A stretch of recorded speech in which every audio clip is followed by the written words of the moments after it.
So, when was you born and where? Yes, I was born in 1974 in Ukraine. I'm Ukrainian myself, Yes. and I was born in the central part of Ukraine. And somehow my life is connected with it. I'm a monk of Kiev-Pechersk Lavra. Yes. Of that community, I was turned to monk by Metropolitan Vladimir of Kiev. In the caves. Before that, I was ordained to deacon and priest by now Patriarch Kirill in Smolensk. Yes. I feel connected with Ukraine, even though I worked in different positions. I graduated the Theological Academy and Seminary in Ukraine, in Kiev.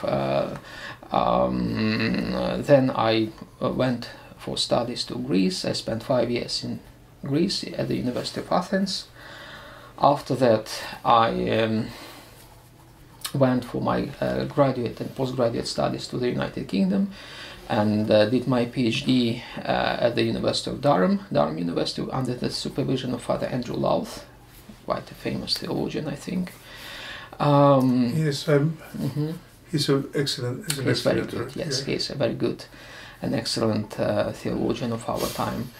After that, I worked for a while in Moscow in different positions at the Moscow Patriarchate. About when it was? Yes, it was from 2002 until 2007 that I worked for the Department for External Church Relations of the Moscow Patriarchate. Then from 2007 to 2009, I was the chair of the International Department of the Ukrainian Orthodox Church in union with the Moscow Patriarchate, and I worked with Metropolitan Vladimir at that time. And then from 2009 to 2012, I was the first deputy chair of the Educational Commission of the Russian Church. Which my responsibility was to reform the system of the Orthodox education in the Russian Church. And from 2012 I am on academic track. I went to academia. I worked at Yale University, Columbia University as a research fellow in those American institutions. I also worked... Excuse me, what was your main theme? Yes, it was ecclesiology. I worked on the ecclesiological project, and as a result of that work I published 2 books on ecclesiology in English in the United States. Then I worked for a while at Stockholm School of Theology and St Ignatius Academy in Sweden. So I worked in the Nordic country of Sweden. Talar du svenska? Yes, exactly. Yes, a bit. Yeah. And I continue working with them in the doctoral program. But at the moment I teach as a professor at Loyola Marymount University in Los Angeles, and I direct Huffington Ecumenical Institute, which is an independent institution established by Michael Huffington with the purpose to promote Orthodox-Catholic dialogue, mostly. Yes. Oh. You have selected one of the most difficult themes there is in the world. Yes, and at the same time it is very rewarding. It is very challenging, good. And at the same time it is very promising, because if we can't find rapprochement with the Catholic Church, it's much more difficult to find rapprochement with other traditions. Yes, because we are because close. We should start there. Yes, exactly, and it is the most realistic, I would say, dialogue in terms of reaching some sort of unity, some sort of rapprochement. Yes, that theme is for me interesting, because I'm historian originally, and the the Russian Civil War in Siberia is my specialty. Oh, that's very interesting. Yes, wow. And I have dug some fine sources about Sylvester of Omsk, and his correspondence with the Pope. Okay. And I hope I can publish later. Oh, that would be very interesting. Yes. Very interesting. Yeah. Yeah. The Long Shadow of Ferrara is my. I see. That's very interesting. Yes. Yes. But, yes. Well, these shadows of the councils of Ferrara, the Council of Brest, which is considered to be some sort of continuation of the Council of Ferrara. It is a very interesting and sometimes dividing topic for the Orthodox Catholic relations when we try to somehow to figure out how to deal with it. Yes, it's especially hard subject to discuss in some fathers in Russia because they're excuse me, my dear Russian friends, but sometimes their hate to the Roman Catholic Church exceeds any rational limits. But everywhere we have exaggerating people. Well, I believe that what happens sometimes some conservative circles in the Russian Church, they oppose any sort of ecumenism. That's true, and they are quite anti-ecumenical. But this anti-ecumenism is not, I believe, theologically grounded. It's more grounded ideologically. Yes. It runs on conservative premises, which is a political device, conservatism, and they just extrapolate this political device onto theology upon the church life, and that's how they oppose any sort of Christian unity, which is very much it's more theologically grounded than anti-ecumenism. Yes. Because it is rooted in the words of Jesus Christ. Sometimes people believe that ecumenism is a modern phenomenon, but it was always in Byzantium. So many emperors supported ecumenical projects, like some ecumenical projects, like for instance the so-called Neo-Chalcedonianism, which flourished in the 5th, 6th century, especially under Justinian, and which produced the 5th Ecumenical Council. It was a purely ecumenical project.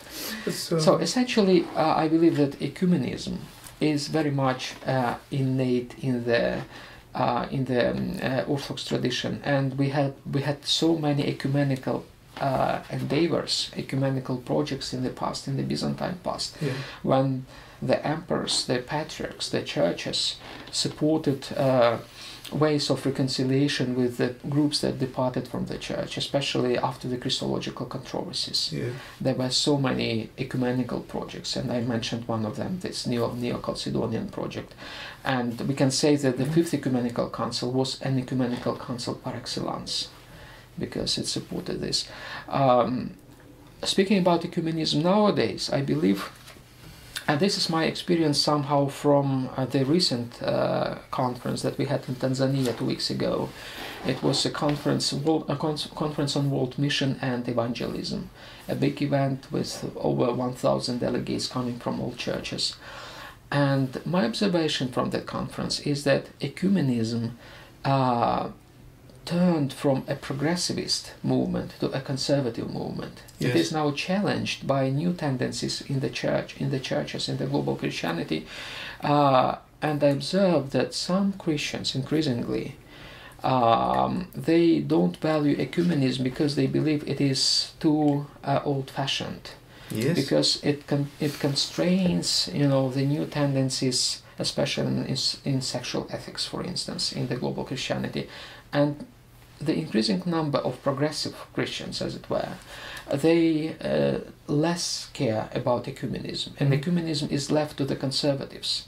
So nowadays ecumenism is a conservative movement and not a liberal movement as it used to be a few decades earlier.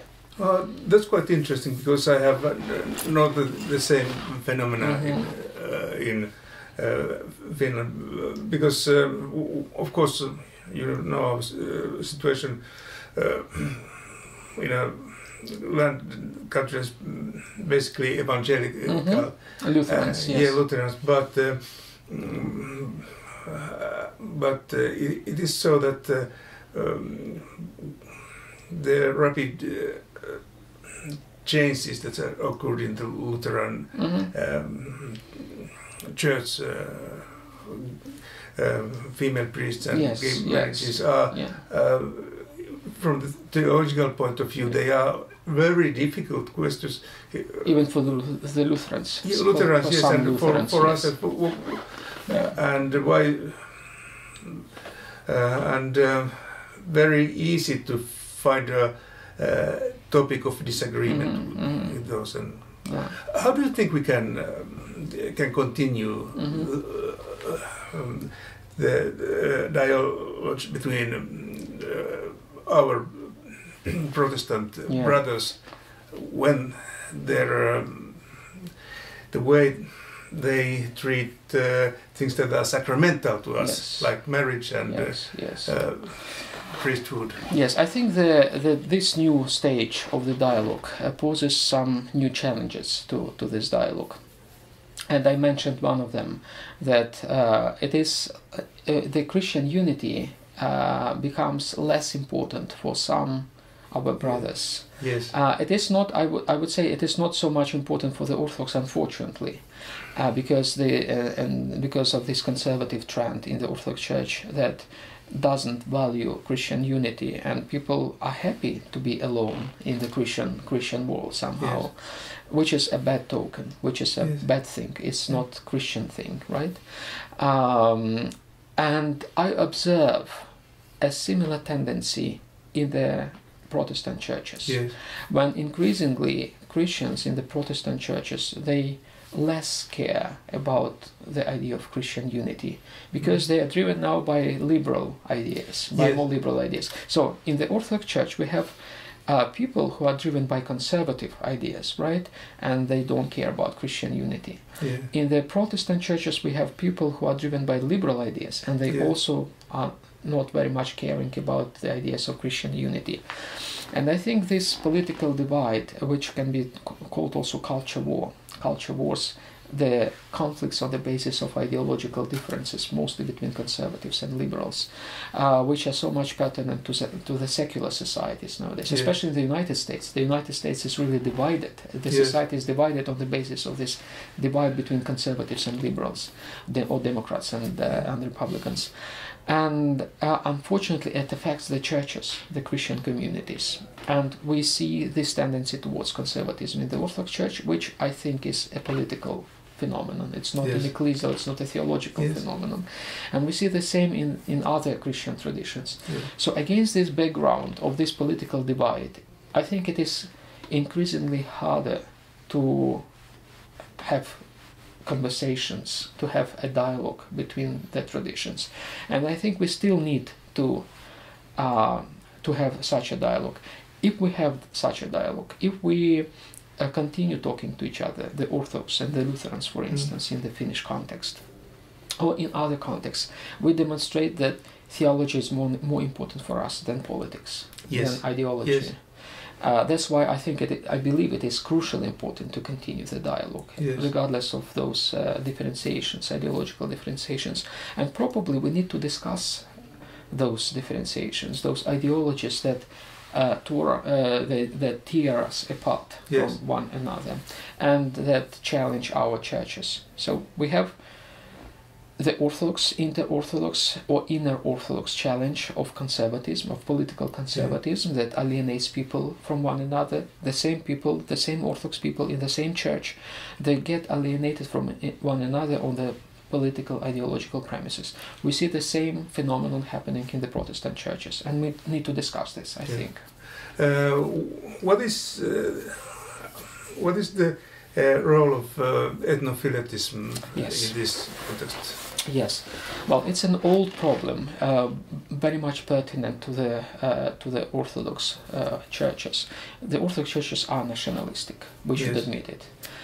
Many of them, most of them, I would say, not everyone. Probably the Finnish church is rather an exception, a fortunate exception in the Orthodox world. And I think in this regards, the Finnish church, the Finnish Orthodoxy is a beacon kind of really? of a healthy approach to the ethnic national that's issue. a very I think so. nice piece of news, because in Russia you sometimes hear different opinions about that. Yes, I know, and you know why, I think. First of all, I distinguish between philitism and ethnophilitism. Yes. I believe, even though, well, technically they are the same thing. Yes. But I would differentiate between them. Well, both words, literally in English, mean tribalism. Yes. Phili is a tribe. It's about the Orthodox Church getting tribal, Yes. tribalist, and people associated themselves with tribes. I saw this phenomenon in Africa. Africa is very much tribalistic still. There are so many tribes, and they protect themselves. They don't very much want to have dialogue with other tribes. Africa is with all due respect to the African continent, I think it is a great and very promising continent, but its problem is this tribalism. The same problem is for the Orthodox Church. It applies to the Orthodox Church. We are tribalists. Yes. And that's exactly what the word philitism or ethnophilitism means. But what sort of tribalism can be explained by the word philitism and ethnophilitism? I believe there are two kinds of nationalism. One nationalism is based on the ethnic identity, that being, say, a Serb or a Bulgarian or a Yes. Greek matters more than being an Orthodox Christian. That is exactly what philitism, ethnophilitism is. Ethnophilitism, yes. It's an ethnic nationalism. Nationalism is different from patriotism. Patriotism is when I respect my own country. Yes. Nationalism is when I respect my own country and I believe it is superior to other countries, to Yes. other people, Yes. to other nations. And an ethnic nationalism or ethnophilitism is a sort of nationalism when I say I am a Greek or I am a Bulgarian or I am a Ukrainian, and it makes me feeling superior to other nations, even they are Orthodox nations. Philitism, in my own interpretation, is a different sort of nationalism. It's a nationalism when I value not my nation but my civilization, especially if I belong to a former empire or to a new emerging empire. I feel that my group of people, they can be different nations but they belong to the same empire, and I believe that this empire is superior to other groups of people, groups of nations. This is what we observe, I think, in modern Russia, which is a multinational state somehow, and it doesn't promote any particular sort of ethnic nationalism, but it promotes a civilizational nationalism, Yes. which believes that my civilization, Russian civilization or Russian world, Yes. is superior to other worlds, like Yes. especially to the Western world, to the American Yes. world, Yeah. to any other world. And I believe that this we can call philitism. Yes. In the Orthodox Church we have two kinds of nationalism: ethnic nationalism, like a Bulgarian one or a Greek one, and philitism in the sense of civilizational or supranational or imperial nationalism. This is the case in Russia. Sometimes it is the case in Serbia as well, because Serbia used to be a sort of a multinational state like in Yugoslavia, and we see that this sort of nationalism can be observed in Serbia.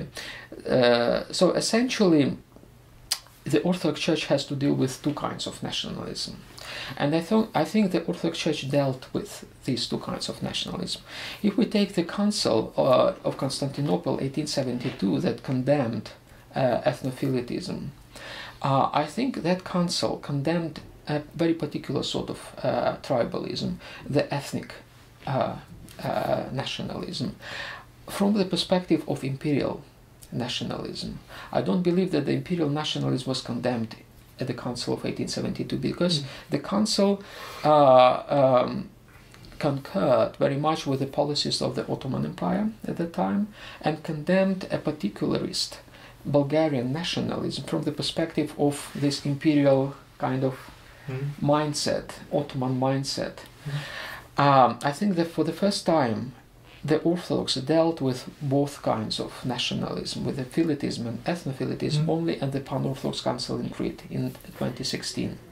That was the first time the Council openly supported the Council of 1872 and condemned, I believe, implied a condemnation of both kinds of superiority of nationalism, imperial and ethnic. Yes. And I think that's why that council of 2016, Pan-Orthodox Council, is more important than even the Council of 1872. That's interesting. I have tried to read your book about you wrote about the in Russian and. Well, I publish mostly in English, so nowadays I have this very recent publication on this topic in the American magazine called The Wheel, so it's now available for open access. Yes, and your most recent book is the Scaffold. Yes, I just donated this book to the library of this parish. So, great! Yes, Father Patrick has it now. Yes. Oh, great! Yes, great! Yes. Yes, I tried to get it, but no, it's in the parish library. The mail was not there fast enough for it. Yes. So, and I have noticed when I read you that you are very conscious about the language and what to speak. And even I had to admit I was a little shocked when you began to talk somewhere like post-structuralism and because you know I'm the old school positivist when it comes to history and analytical minded. And I think analytical philosophy and analytic is fine until you need to change something or do something new. You can. Yes. I also prefer analytical philosophy, to be honest, to phenomenology. Yeah. I'm very much on this analytical side of the philosophy, and still I think in theology you cannot apply any method to full extent. It is helpful to what I try to do is to indicate some similarities with the methods in philosophy, but also to be conscious that there is no you cannot identify those methods with theology. Theology is different, is beyond philosophy, but sometimes it's helpful to express what we believe in the terms understood by people from different philosophical schools. Yes, is the method of Aristotle were so important in the patristic age, so that we cannot say that our theology has filled from a vacuum. But no, and again, the theologians were very selective in using Aristotelian language. They used very particular categories, not everything from Aristotle. Very particular things. That's what I try to do in my books. I also try to figure out what can be useful from the new kind of philosophical schools, like they're not quite new, they're quite old now: phenomenology, analytic philosophy, structuralism, post-structuralism. And I try to kind of say that the theology is not completely alien to philosophy, but it is different still. Yes. And if I I have some very what can I call it, crude idea and not very sophisticated. But if we think that I have always think that Orthodox theology is some kind of deduction from revelation and tradition, and like logic. You can do lots of things with logic, but don't try to put psychology in logic, so that if you think that this syllogism are wrong because people don't think that way. It's you know, completely incompatible, and that so that to bring new philosophical methods and put them in some superior position in the presence of our faith. It's not correct. It's not correct. Yes. No, we need to say our faith is different from philosophy, certainly. But I think it is important to distinguish between revelation and theology. They are different things. They have different directions. Revelation is the word of the God towards human beings. It's what God says to us. And theology is what human beings say to one another about God. Yeah. Yeah. So revelation comes from up. Theology comes from down, from the ground, from the human beings. And that's how we reflect on the revelation that we receive. That's why they are very different. And in theology we can use much more much more tools, ideas and languages than it is used for the revelation. The revelation is expressed in the Bible or in the writings of some fathers. But theology is something that how we respond to the revelation. Yes. That's why I think it's not helpful to confuse revelation and theology. Yeah. In theology, that's why we can use in theology philosophical language, and the fathers used philosophical language because it was a human word about God, while revelation is the God's word about humans. Yes, yes. And it's so that the scholastic way of thinking that we have a set of sentences and you can derive everything from that, it's a mechanistical way of using it. No, it's not. It's not helpful. Yes. Yes. So about the, I was a little surprised of the name of your new the scaffold. The scaffolds, it has quite unfortunate. Yes, it has many connotations. Yes.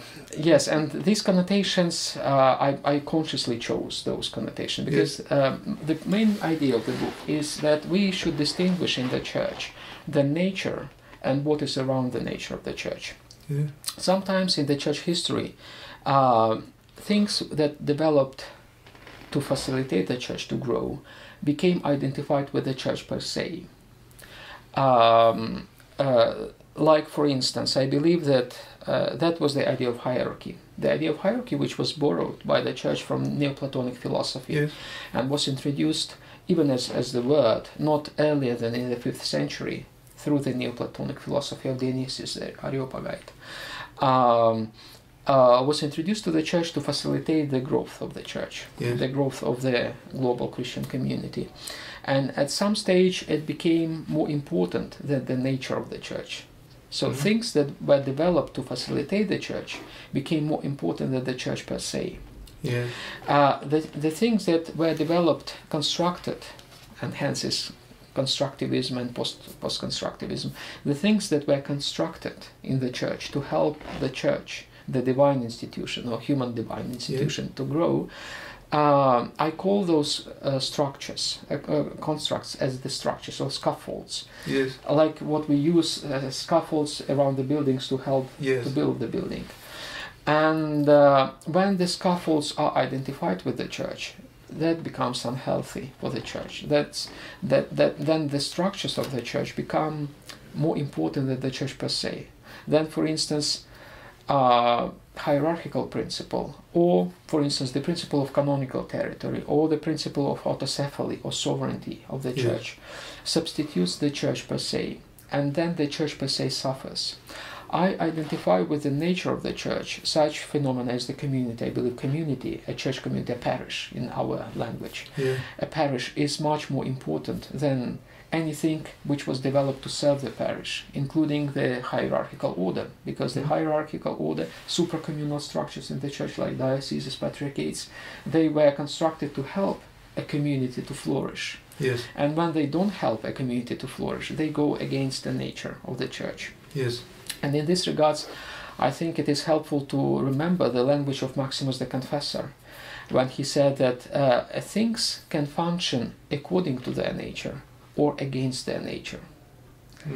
And when the church goes against its own nature or the structures of the church, instead of helping a community, harm a community, harm a parish, then they go against the nature of the church. They became unnatural, in the words of Maximus the Confessor, paraphysin. Yes. And when... that's quite early to that idea, because Hegel was very fond of the formula too, but I didn't understand. But he didn't apply it to the church. Yes. And I tried exactly to apply this idea to the church. Yes. How the church, how we can explain, I tried to explain why we have so many problems in the church. I mean, why so many problems and tensions between, say, a priest and a bishop, a community and the local church, what we call the local church? Why there are so many problems between local churches? We have conflicts between different local churches. We have clashes, like what we experience, like take Estonia, for instance, like the conflict between Constantinople and Moscow over the Estonian church. Why those conflicts exist? Why they happen? And I found this explanation through this theology of the church by distinguishing between the nature of the church and the structures of the church. All those things, patriarchates, canonical territories, they were constructed in order to help the nature of the church, but they are not per se the nature of the church. Yes. And if they don't help to develop the church, they turn against the nature of the church. They become dysfunctional. And this dysfunctionality appears in the clashes between those structures as well. That's why we have all those conflicts within our Orthodox ecumene. Yeah, I think that's a very refreshing and fine idea. If I explain to my readers, comparing it to, for example, like money accounting in the church, it's important. You have to do it, but you don't run the church in order to to raise money. Yes. Exactly. Yeah. Yes. Money helps the church, but the church is not for money. Yes. The same is with what I call the scaffolds of the church. Yes. The scaffolds of the church are to help the church to grow, but the church is not for the scaffolds. If you take a building, the building exists not just for the scaffolds to surround it. Yes. The scaffolds surround the building to build the church. And the word scaffolds has another meaning in the English language. It's an eschafod. It's the place where people get executed. Yes, that was... another kind of connotation. A secondary one. Well, most important one was for me exactly this facility to build an edifice. But this second meaning also is important, because when the structures of the church turn against the nature of the church, that became a place of execution for the church somehow, a place of suffering for the church. Yes. That's when the scaffolds become unnatural, paraphysian in the words of Maximus the Confessor, then those scaffolds turn into the second meaning in the English language, the place of suffering for the church. I understand quite well. And about this, the territorial, canonical territory, principle. It's one of the scaffolds, one of the structures, which now turned into almost into the kind of most important value for the church, because churches argue about the territories which they would occupy, which is very much unchristian. I mean, and this idea of territoriality is relatively recent, and it is imported from the political world. I believe that the modern structure of the Orthodox Church resembles very much the so-called Westphalian peace. The pact of the laws adopted in Europe in order to prevent the inter-European wars in the wake of the 30 Years' War, the confessional war in Europe.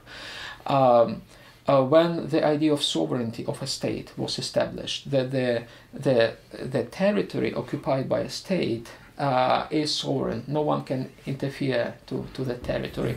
And we adopted in the church the same sort of mentality of sovereignty of our territory, which is protected by the state. When the churches are measured not in communities, not in people, but in territories, in square kilometers, as it were. I think it is a new kind of political idea which was adopted by the church from the political realm. And it is helpful. I don't say that it is harmful. It can work. It helps a lot. But it should not be identified with the church per se. Because when we adopt this idea, then all the fights begin between the churches. And now essentially most fights among the Orthodox churches are about canonical territories, as if they are the ultimate kind of value in the Orthodox Christianity. That's very. I think that's very true. But the conservative in me, it's it's not very strong, but it's sometimes vocal. If you read the canons of Nicaea, Yeah. half of them they were about territorial disputes. Exactly. That was exactly the turning point in the church history. I would like to. I think I need to make some clarifications about this. When we talk about modern principle of territoriality, we imply primarily the idea of sovereignty. Yeah. This idea of sovereignty is a modern European idea, which goes back to the Peace of Westphalia. Yeah. But the territorial principle as such is not new to the Church. It was introduced exactly in the 3rd, 4th century, and Nicaea reflected this principle. When the Church became a part of the state, or the Roman state became merging with the Roman state, it began even before Constantine. It began in the 3rd century. Not in the 2nd century, but in the 3rd century, before Constantine, under approximately Diocletian and his predecessors. Then the Church shifted its self-understanding somehow from community-based to territory-based, because the idea of the Roman Empire was about territory. The Roman Empire measured itself in territories, not in people. When a Roman rule was established over a certain territory, that territory was divided into blocks, regardless of what kind of people lived there, what kind of languages were spoken there, what kind of mentalities were there. They just, measured the territories and just jammed people into those territories. That was exactly the Roman principle of thinking of the empire. And this principle of thinking was adopted by the Church eventually. Yeah. When the Church began restructuring itself from the network of communities, as it was initially in Paul's time, for instance, we find the testimony about the network of community in Paul's epistles. Paul's epistles is an instrument to establish a network of communities, and it was not the only network that existed. We know about it just from the epistles of Paul, but there were other networks. So then the idea of networking between communities was replaced with the idea of putting them into a territory. That's when the Roman idea of administration with one single administrative center in the center capital of a province, say, was adopted by the Church, and then the first metropolitan system in the Church was established, and this system was exactly reflected in the canons of Nicaea, when there were those provinces or dioceses, the Roman dioceses, and they had their capitals, small capitals, and this system structure was replicated in the Church. When the Church established its own dioceses with own centers, those centers coincided with the political centers within the dioceses, and that's how the metropolitan system was established. Then the system was replicated evolved to a more kind of advanced system of the diocesan system for a short while, and eventually ended up in the patriarchal system, which the system of pendarchy, which reflected the large kind of structure of the Roman Empire with 5 provinces of the Roman Empire. Yeah. So that was an old kind of phenomenon, but again, it was not from the beginning of the Church. It's not a part of the nature of the Church. It's a Roman construct which was adopted by the Church to facilitate the growth of the Church. Oh, great. There is one piece of history in Finland that corroborates very strongly to what you said, because municipalities in Finland, they were originally parishes. Yes, and exactly. the idea to divide territory between hierarchs of several levels were brought here by the Church. Yes. It was not invented here. Yes, exactly, yes. But again, before that, the Church had adopted the same principle from the Roman Empire. Yes. Then this principle, if you want to see an institution, a modern institution where the Roman Empire has survived, even though it has not survived in the political sphere, it is the Church. The Church has kept many things from the Roman world and brought back those things to the modernity. And that's a very refreshing idea to look, and it explains a lot of problems. But then again, this noisy conservative ask, should we abolish it? Because it has worked until now, or what's your suggestion? Well, that is a very interesting. thing, because I think the conservatives sometimes they want to preserve. The idea of being conservatives is to conserve the past, to preserve the past, and sometimes the conservative people, conservative-minded people, they want to preserve past in its totality without paying attention what did it mean in the past, what those things meant in the past. The past is a value in itself, but in the past, those things, many things were novelties, were very progressive, new things, and sometimes those things were very different from what the church is, from the nature of the church. Say, this principle of territoriality, it was a huge novelty. It was a very progressive thing in the 4th century, in the 3rd century especially. And conservatives actually opposed this principle of territoriality. They instead, for instance, they supported very much the idea, yes, for instance, they let us take the 3rd century. In the 3rd century, we observe first instances to replace the original Christian idea of electing a bishop by a Roman idea of appointing an administrative position, which was a Roman principle. Romans never elected their leaders, political leaders. They always appointed them, at least in the period of empire, not in the period of republic, in the period of empire when Christianity merged with the Roman Empire, right? The idea of election was aligned to the Roman mind, and it was adopted eventually by the church, and it was opposing to the original Christian idea of electing a bishop or a priest, right?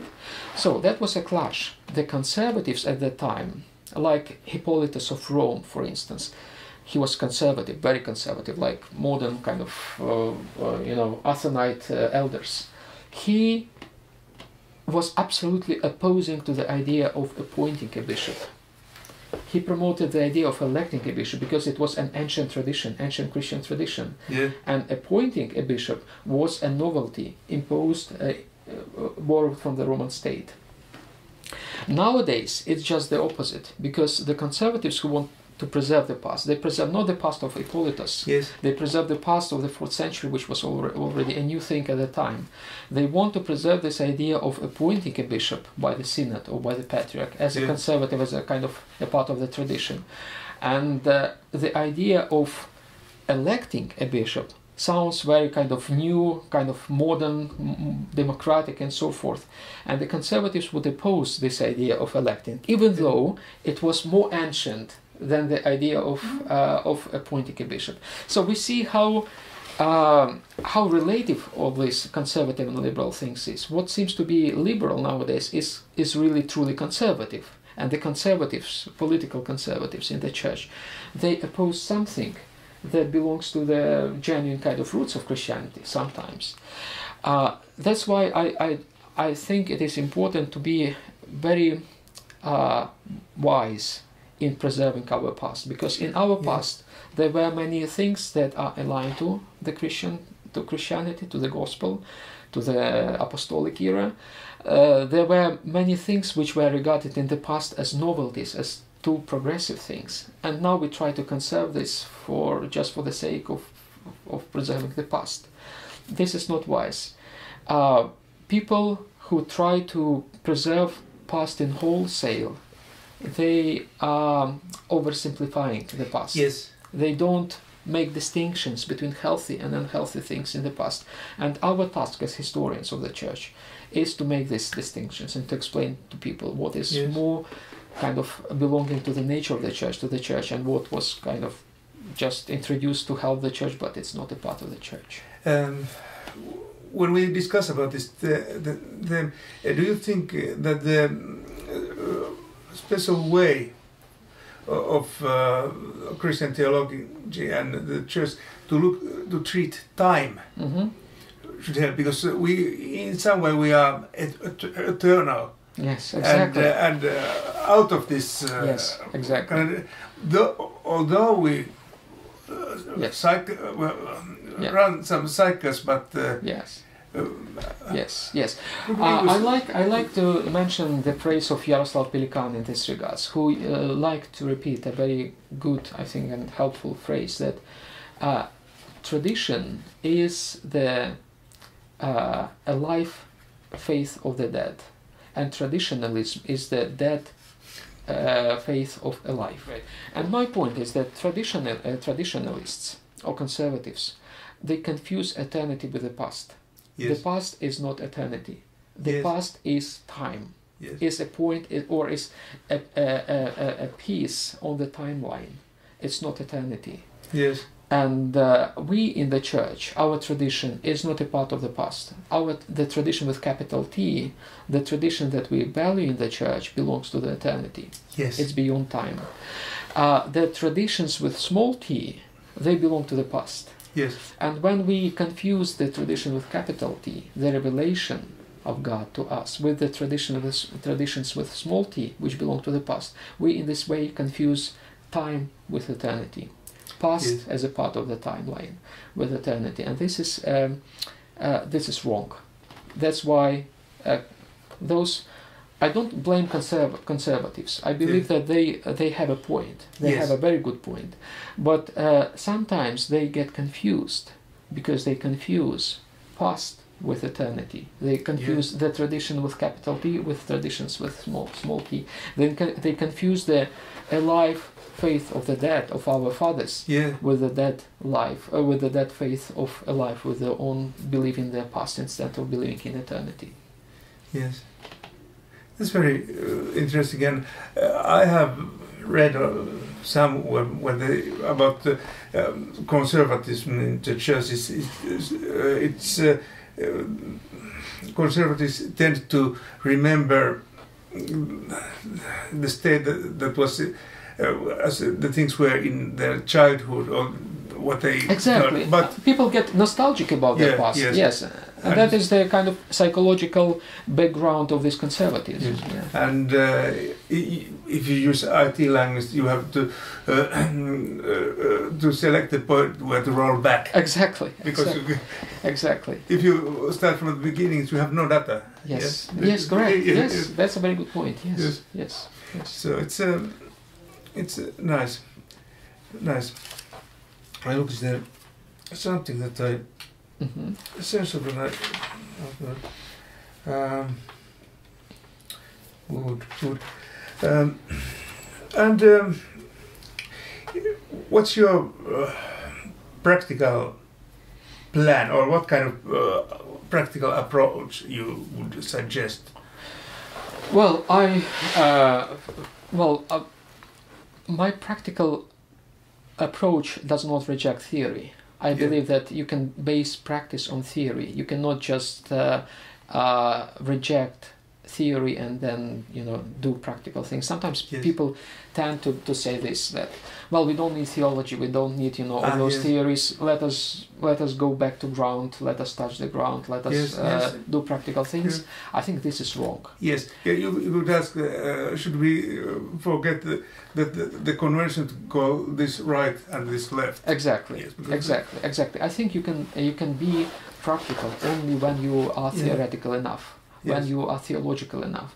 I'm afraid there is a tendency in the churches to reject what we can call high theology in the church. Then it is incomprehensible, people don't read books about theology, people don't care about those theological matters. I believe this is wrong, because the history of the church indicates that when the people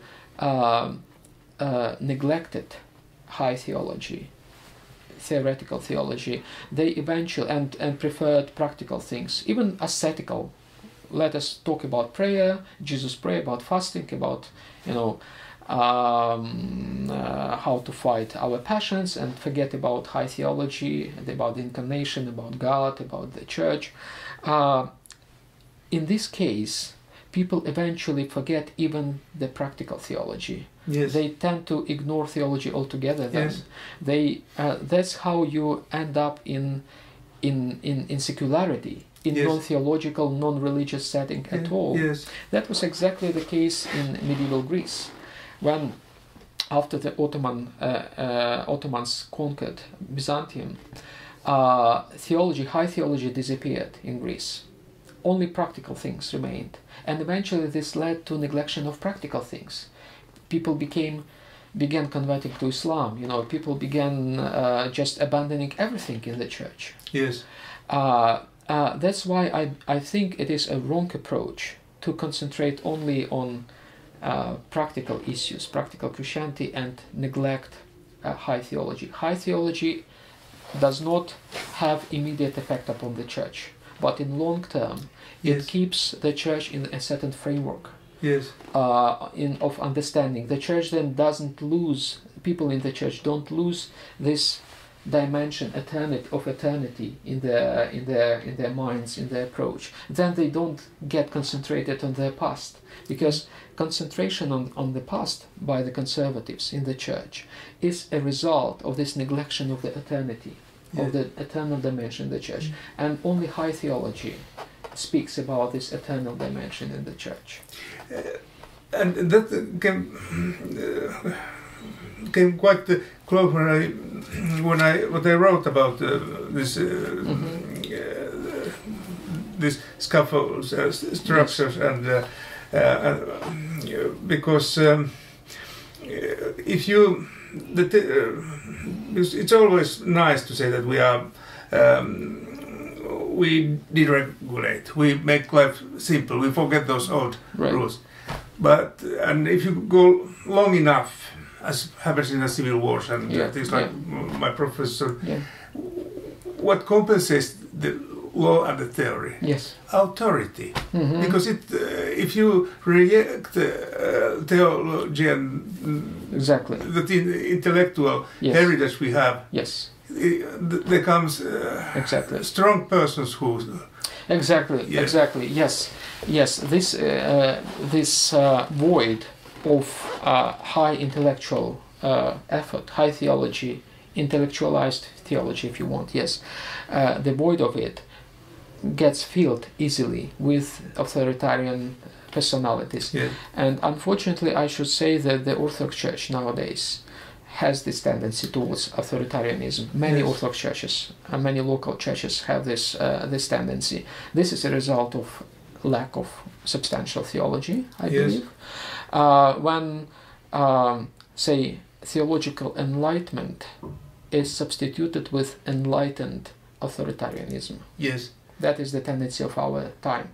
And the way to tackle this tendency is to bring back enlightened theology.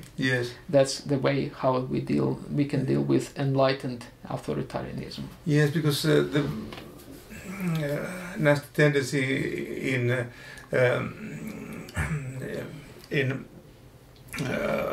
civilized authoritarianism is that the civilian part tends to fade away, and it's left only the authoritarian. Yes. And how we see in the history of the church during the Byzantine time, when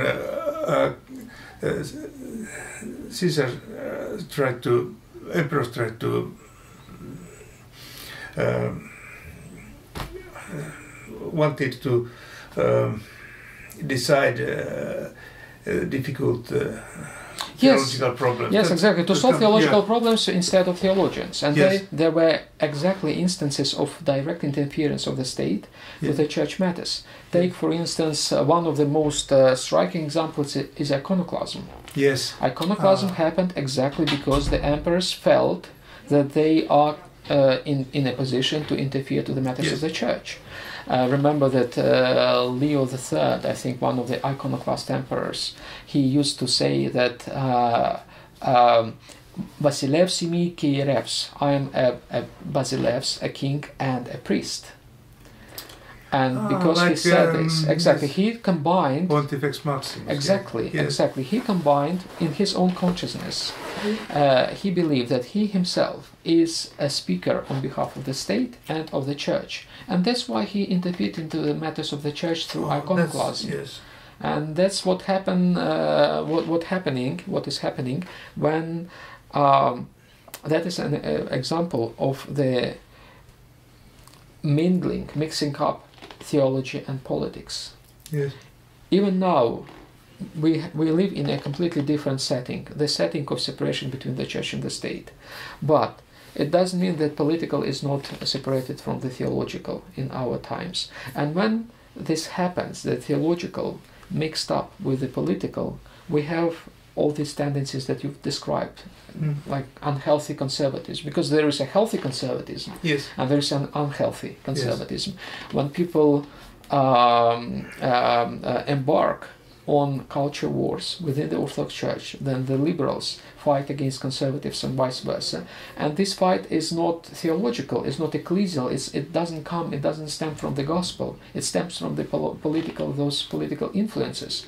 The big scale culture wars that happens between the liberals and conservatives in modern societies. They affect the churches, and then how this political mindset affects the church, and we have the situation similar to iconoclasm, when yes. politics interferes to the theology, to the theological matters, when these authoritarian kind of leaders, including those in the church, they bring political agendas to the church.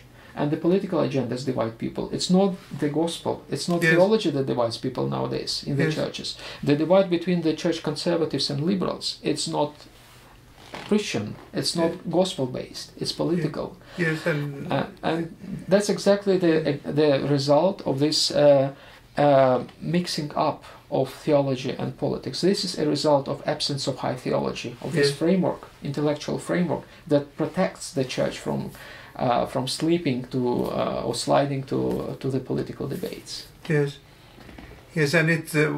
I think that authoritarian tendencies that exist in the parish level too. Exactly. And one of the most basic sins we tend to have as human being, arrogance or gordost. Yes. It's so that I have made my most stupid mistakes leaded by arrogance and gorgeous, and I think many other. Yes, well, that's why the fathers of the church called arrogance or pride the mother of all sins. Yes, yes, it's so true. And there are sins and passions on the personal level. We fight them as individuals, but there are sins on ecclesial level. Well, the church is also, because the church is not just divine, the church is also human. Yes. And for this reason, the church is also a subject, or the churches on the local level are also a subject of different ecclesial sins. And as we, as individuals, can have sins, there are ecclesial sins. And I believe those ecclesial sins also have their kind of hierarchy, taxonomy, including pride, arrogance, including greed, including exclusion of others, excluding others, including anger.